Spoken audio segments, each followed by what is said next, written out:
안녕하세요. 김동섭입니다. 10월 23일 아침 시작하도록 하겠습니다. 지난주 금요일날 미국 시장은 하락 마감했죠. 3일 연속으로 계속 하락하는 모습인데요. 미국 시장의 하락은 국채금리 우려가 영향을 미쳤죠. 10년물 국채금리가 장중한 5%를 넘었고요. 그로 인해서 시장이 위험하게 밀리는 그런 상황이 있었습니다. 2007년 이후로 가장 높은 수준이라고 하는데요. 종가상으로는 국채금리는 일단 내려왔습니다. 그렇지만 장중 한때 5%를 넘으면서 고금리 환경이 지속될 거라는 우려가 시장을 흔들었다, 이렇게 보시면 될 것 같습니다. 국채금리가 향후 어떻게 되는지 좀 더 지켜봐야겠죠. 근데 이 국채금리의 상승은요, 제롬 파월의 언급에 영향이 있었죠.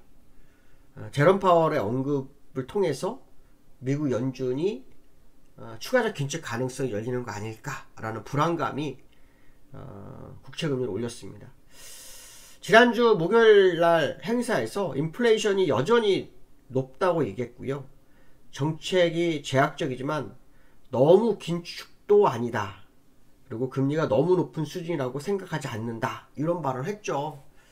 시장 일각에서는 지금 금리 동결 가능성이 제기되고 있고 추가 금리 인상이 어려울 거라고 생각하는 과정 속에서 연준 의장이 추가 금리 인상 가능성을 우회적으로 내비춘 거죠. 그게 미국 시장의 투심을 흔들었다, 이런 해석을 한번 해볼 수 있을 것 같습니다.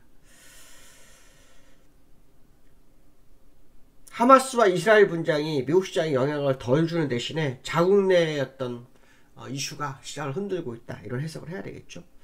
이번 주는 빅테크주 실적 발표가 있습니다. 아마존, 메타 플랫폼, 알파벳, 마이크로소프트, 이런 종목들이 실적 발표가 있는데요. 실적들은 나쁘지 않았습니다, 기업들이. 근데 이 국채금리가 시장을 무너뜨린 경우가 됐는데요. 일단 국채금리 5% 찍고 내려왔기 때문에 오늘 시장이 어떻게 반응하는지 한번 지켜봐야 될 것 같고요. 이번 주는 이 실적들을 한번 보셔야 될 것 같고요. 연준의 의원들 파월이 또 이번 주에 발언이 있습니다. 파월의 발언이 있고요. 크리스토퍼 월러 연준이사 발언이 있고요. 마이클 바도 연설을 합니다. 이들의 어떤 그 시장의 뷰에 대해서 확인을 해볼 필요성이 있고요. 이번 주에 지표가 발표가 있죠. 두 가지가 있습니다. 연준이 좀 선호하는 지표 중에서는 9월달 개인 소비 지출이 발표됩니다. 이게 27일날 발표가 있습니다. 오늘 23일이니까요. 목요일 정도 되네요. 27일날 발표가 있고요. 금요일날 발표합니다. 전월 0.3%, 전년 동기대비 3.7% 정도 예상을 하는 것 같습니다.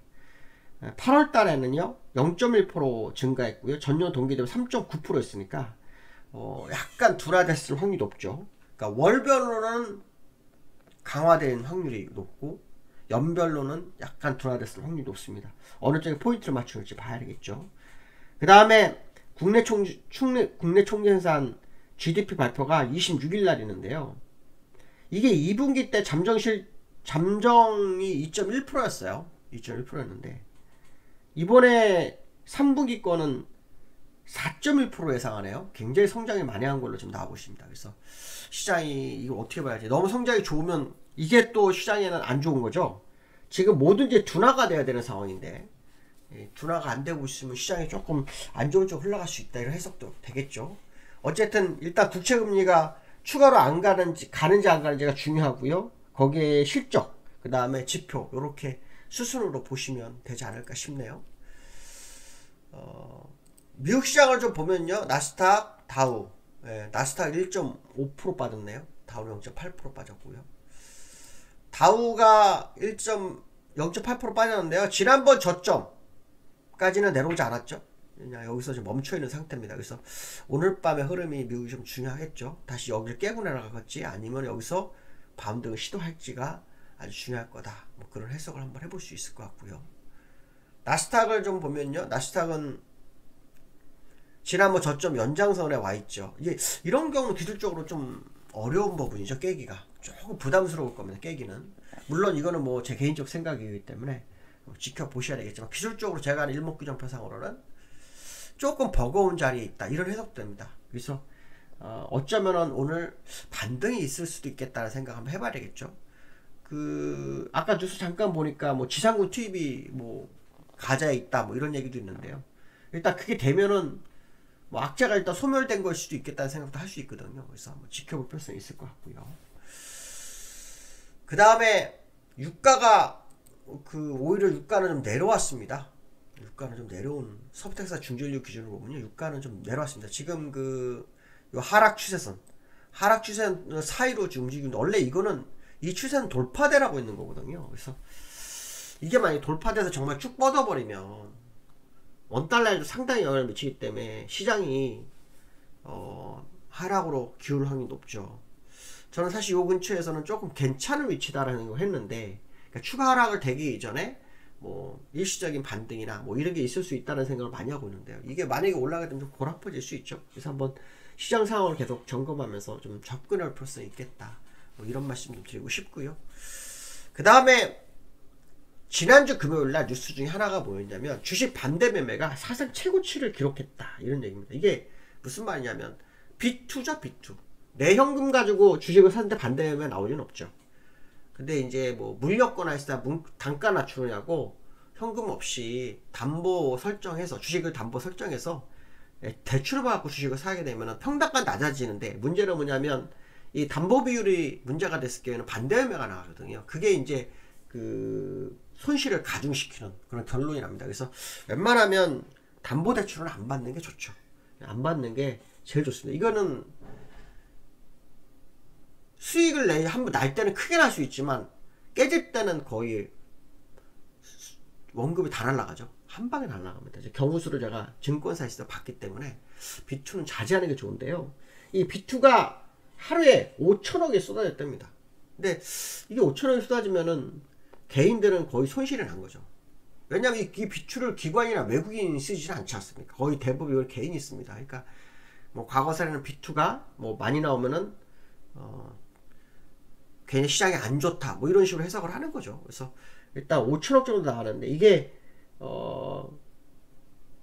과거에는 가끔 그러니까 바닥으로 인식이 되는 경우도 있었는데 바닥일지 아닐지 저도 모르겠습니다. 왜냐하면 요즘 시장이 너무 변동성이 크고요. 또 미국 시장에서 국채금리가 계속 오르게 되거나 유가가 계속 오르게 되면 시장에는 도움이 안 되거든요. 그래서 악재가 너무 많은 상황이라 이 악재를 어떤 식으로 해석이 되는지 한번 계속 지켜볼 필요성이 있다, 이런 해석을 해봐야 될 것 같고요.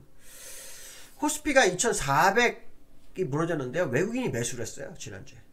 지난주에 외국인들이 금요일날 매수를 했죠. 지난주 이 마지막 화수목금, 그러니까 월화수목 중에서 월요일하고 목요일은 외국인이 매도를 했지만 화수금은 외국인이 매수를 했어요. 근데 이게 이제 요 근래 매도를 굉장히 많이 지속하다가 16거래만 매수한 후에 나타난 현상이라 외국인들이 기관하는가 라는 생각을 해야 되죠. 문제는 뭐냐면 이들이 샀는데도 불구하고 기간의 매도에 2400이 살짝 깨지는 그런 상황이 연출됐거든요. 그래서 오늘 2400 밑에서 계속 움직이는지 뭐 회복 시도를 하는지 한번 지켜볼 필요성이 있겠다, 뭐 이런 해석을 해야 될 수 있겠죠. 코스피를 차트를 좀 보시면 코스피가 지금 차트가 일목균형표상으로는 여기서 한번 싸움을 하지 않을까라는 생각이 굉장히 많이 드는 자리거든요. 일목균형표상으로 싸움이 좀 이루어질 수 있는 자리. 물론 지난주 금요일날 일단 무너졌기 때문에 일단 시장은 약세 출발 가능성이 높은데 얼마나 흔들리는지 거기에 바닥을 다지려고 노력하냐 뭐 지켜볼 필요성이 있겠다, 이런 말씀 해드릴 수 있을 것 같습니다.